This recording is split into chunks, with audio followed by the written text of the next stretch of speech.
Nous abordons ici la notion de pente d'une droite, donc dans le cadre des fonctions du premier degré. On a déjà rencontré dans certains endroits ce panneau qui signale donc le pourcentage de pente lors d'une excursion, par exemple en montagne.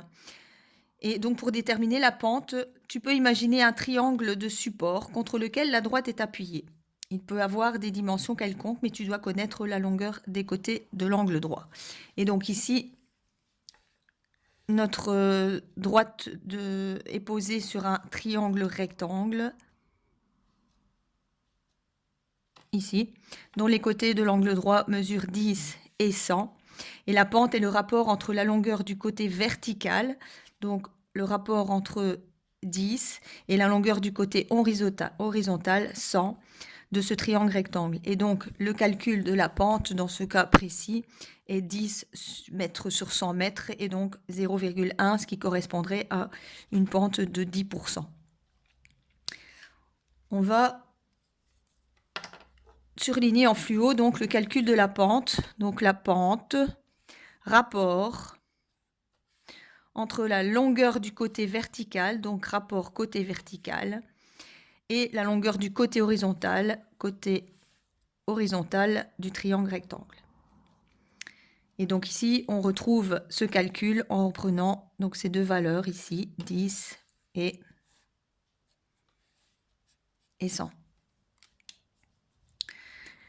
La pente d'une droite est aussi appelée coefficient de direction, donc pente ou coefficient de direction, on en a déjà parlé, ou coefficient angulaire. Et ceci correspond donc dans notre équation y égale 1x plus p. La pente correspond donc à m. L'exercice 7 donc, consiste à déterminer la pente des droites suivantes, donc déterminer la valeur du coefficient de direction m des graphiques suivants. Ici, la droite AB, donc on prend les points A et B. Alors comment va-t-on faire apparaître ce triangle rectangle? Et on va se dire, tiens, pour me rendre de A vers B, je vais faire un petit détour et passer par mon quadrillage. Et donc ici, je vais partir à droite de 4 unités. Si on tient compte de l'échelle, tous les carreaux, ça vaut une unité. Donc si je pars à droite, ça veut dire que les abscisses vont augmenter de 4. Et puis, de ce point, pour atteindre le point B sur une verticale, je vais monter de 6 unités. Et donc, mes valeurs de Y augmentent de 6. Si on reprend la notion vue ci-dessus, donc comment va-t-on calculer la pente? Donc, le M.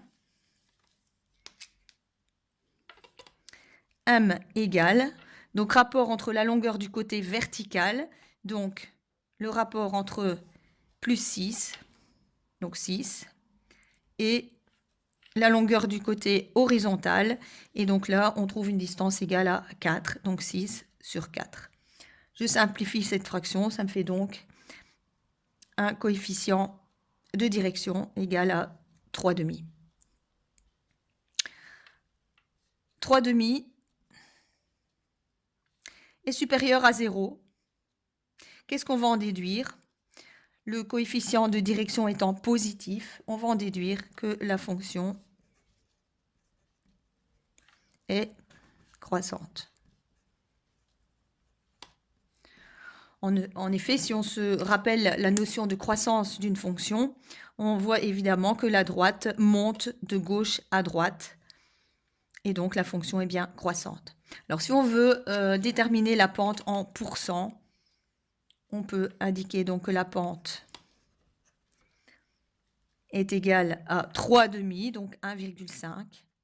Et 1,5 correspond à combien de pourcents? 150%, puisque 1,5 c'est 150 centièmes, donc 150%. Faisons de même pour la droite CD. Pour se rendre du point C au point D, soit je passe par ici, je me sers de ce triangle rectangle, ou évidemment on peut très bien reprendre ce même triangle ici, qui est un triangle isométrique au précédent. Donc, si je me rends du point C au point D par l'intermédiaire du quadrillage, on va donc augmenter les valeurs de x de 4, 2, 3, 4, donc plus 4. Et de ce point, on augmente les valeurs de y de 2. Et donc, le calcul du coefficient de direction, pente ou coefficient angulaire, m égale 2 sur 4 égale 1/2.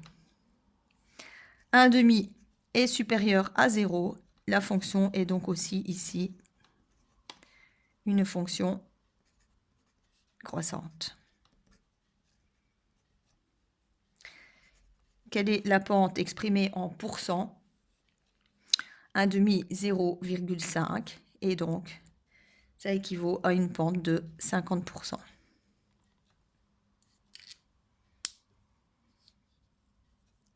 Enfin, la droite EF, le troisième graphique.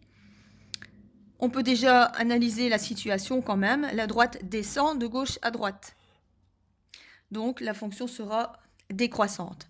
Alors, vérifions cela donc, en faisant apparaître le triangle rectangle. Donc, pour me rendre du point E au point F, en faisant apparaître notre triangle rectangle,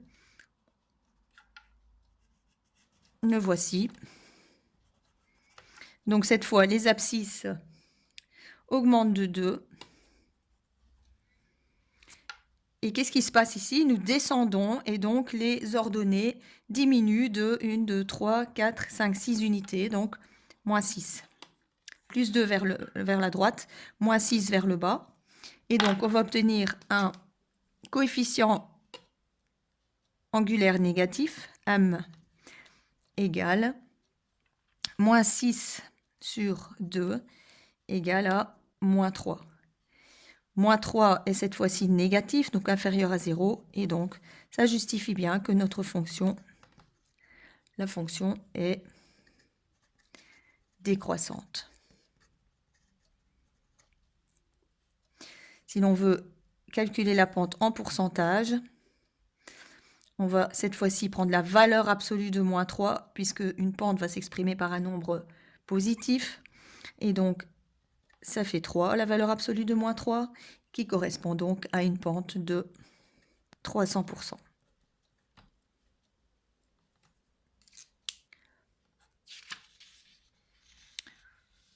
En quoi consiste l'exercice 8?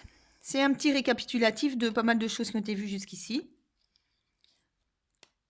Donc, petit rappel, l'écriture générale d'une fonction du premier degré rencontrée dans ce chapitre ici. Donc, l'écriture générale d'une fonction affine, c'est y égale mx plus p. Alors, on va vérifier pour chaque énoncé ce qu'on nous demande de chercher. Dans le premier cas, le point P de coordonnées de quelque chose. Donc, qu'est-ce qui manque ici? C'est la valeur de y. Appartient au graphique de la fonction qui applique x sur y égale 2x moins 4. Et donc, dans cette équation, on va remplacer x, y par les valeurs connues. Alors, on ne connaît que la valeur de x, donc on va reprendre y, ce sera l'inconnu. Je suis l'ordre dans mon égalité. Y égale 2x, donc 2 fois 2, puisqu'on nous donne la valeur de x égale à 2. Je suis mon équation, moins 4. Je calcule, y égale 2 fois 2, moins 4. Et donc, on arrive à 4 moins 4 égale 0. Et donc, y égale 0. Je peux donc aller compléter ici le point P de coordonnées de 0. Dans le cas suivant, regardons, on nous donne les valeurs de x et de y, on nous donne une coordonnée. Et qu'est-ce qui nous manque dans l'écriture ici? Eh bien, ce qui correspond au terme indépendant dans ma fonction, et donc ça correspond au P, l'ordonnée à l'origine. Donc, on va établir l'équation f de x qui correspond à y, donc 2, égale 4x, 4 fois 1, la valeur de x étant donnée, donc 4 fois 1, plus le P qui nous manque. Et donc, nous allons résoudre cette équation dont l'inconnu est le P. On va travailler en ligne, donc on met un symbole d'équivalence. On calcule 4 fois 1, 4. Et donc, pour isoler P, qu'est-ce qu'on va faire? 2 moins 4 égale P. Ce qui nous amène à un P égal à 2 moins 4 moins 2. Et donc, qu'est-ce qui nous manquait ici dans l'équation? 4x plus moins 2.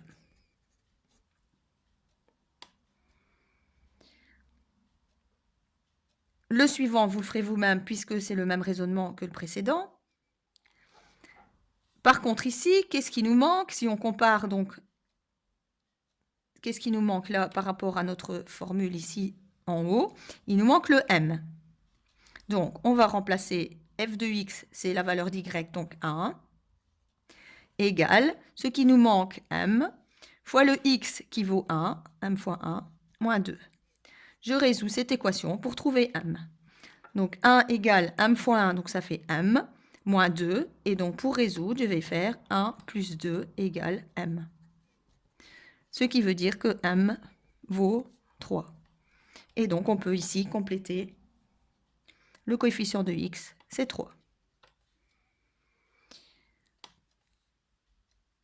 En ce qui concerne l'appartenance ou pas, ça a déjà fait l'objet d'exercices dans les pages précédentes, donc vous regarderez.